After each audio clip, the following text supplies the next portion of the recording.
How should I describe Sly Cooper?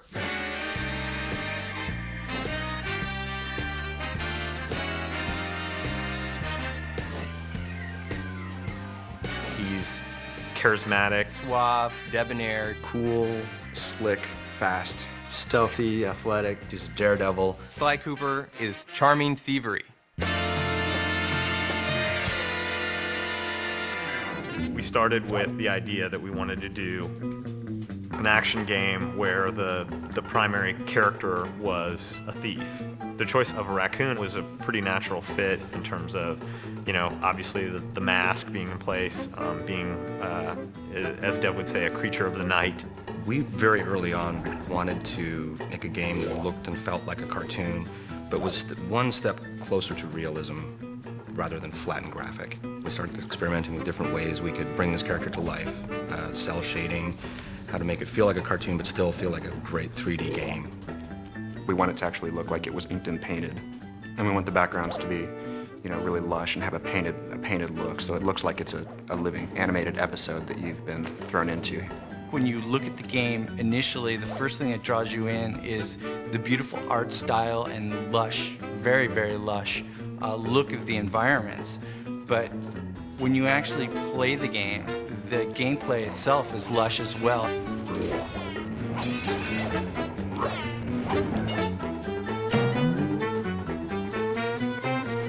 The original conception of the Sly character was a much more realistic raccoon, chubby and not quite as lithe as the character is now, and it kind of evolved as we went along. Once we got to that part where he kind of evolved into what he is now, my main job was to take him and try to put every bit of thiefiness into him that I could. He was kind of tiptoeing, and he's really like rearing back to like ease his foot forward, trying to keep all his weight back so his foot falls softly on the ground, and really try to hone his personality through subtleties in the movement and really try to push the thiefiness.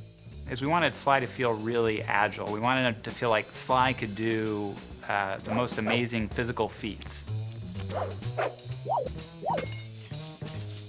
You want to let the player of the game feel like they're a thief. Not like a real thief, like you wish thieves were.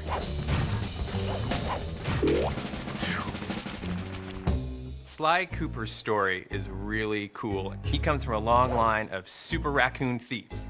And the source of their kind of thieving greatness is this book called the Thievius Racconus. It's this incredibly valuable heirloom that is stolen from Sly's family when he's very young. He has come of age, and now he feels it's his noble duty to take back the Thievius Racconus. Sly has two buddies, Bentley and Murray. Bentley provides a lot of the plans for their missions. He does a lot of things that are very important for Sly to complete his missions. Murray has a huge case of Sly envy. He wants to be Sly in the worst possible way, and he has absolutely none of the capabilities to do it. A hero's only as good as his villains. We wanted to create villains, you know, making them dangerous, making them menacing, making them goofy. Just giving them as much personality as Sly Cooper.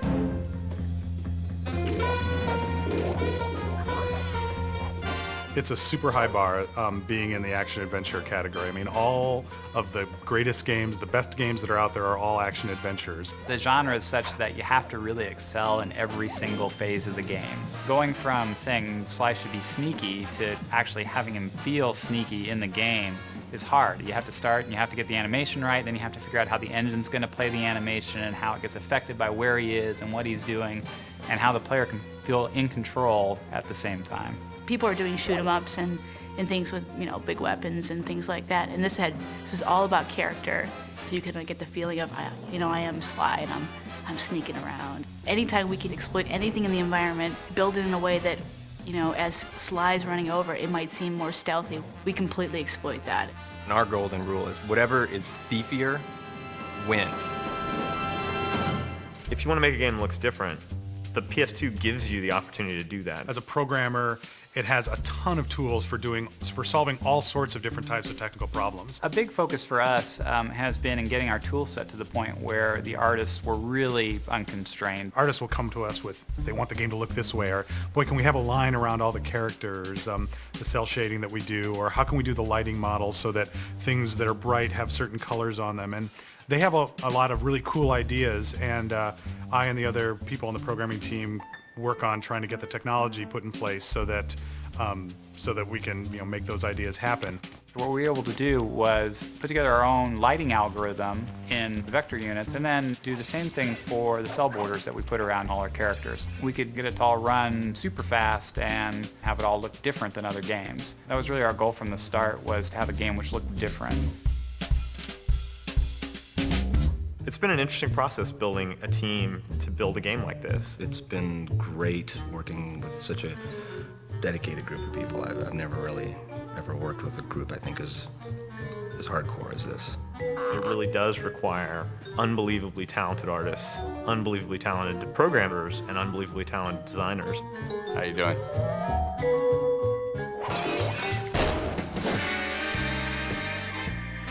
The designers, I think, have done a wonderful job of giving players the experience of sneaking and being a thief, and at the same time making the designs accessible to people so that you don't need to be a super gamer in order to play it, although there are tons of things that are in the game for those people. We're making a game that anyone can play.